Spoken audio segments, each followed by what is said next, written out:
सध्या भीमा नदी पात्रामध्ये पाणी नसल्यानं पात्र कोरडं आणि ठणठणीत पडले। पाणी कधी सोडणार याकडे शेतकऱ्यांचं लक्ष लागलं होतं। अखेर 2 दिवसांपूर्वी नदी पात्रात पाणी सोडलं असलं तरी राजकीय नेत्यांनी मात्र पाणी आमच्यामुळे सोडलंय असा दावा सोशल मीडियावरती सुरू केलाय। मंगळवेढा आणि मोहोळ तालुक्यामध्ये नदीकाठच्या शेतकऱ्यांचं अर्थकारण हे नदीच्या पाण्यावरती अवलंबून आहे।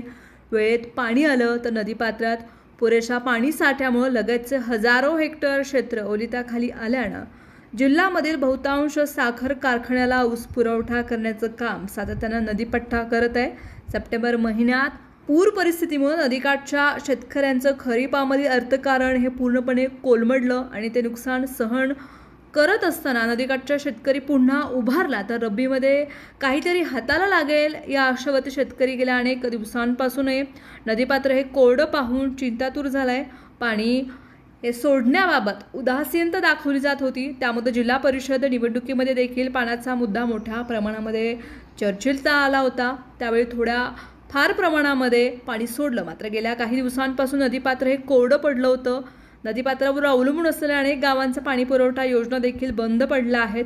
सध्या नदीकाठचा शेतकरी पाणी सोडण्यासाठी घसा हा मोकळा सोडून ओढत आहे, परंतु सरकारची पाणी सोडण्याबाबतची भूमिका लवकर स्पष्ट झाली नाही। खासदार प्रणिती शिंदे यांनी नदीपात्रात पाणी सोडण्याची मागणी 13 एप्रिल रोजी केली। दरम्यान माजी खासदार राजू शेट्टी यांच्या दौऱ्यामुळेच पाणी सोडल्याचा दावा त्यांचे समर्थक करत आहेत। त्यानंतर अनेक लोकप्रतिनिधींनी मागणी केली। त्यानंतर उजनी विभागाने पाणी सोडल्यानं पत्र सोशल मीडियावरती टाकून अनेक नेत्यांनी आपल्यामुळे तर समर्थक आणि आपल्या नेत्यांमुळेच पाणी सोडल्याचा दावा करत आहेत। दिवसभर सोशल मीडियामधून सत्ताधारी आणि परस्पर विरोधी नेते आणि समर्थकांच्या वादामध्ये श्रेयवादाची लढाई सुरू होती।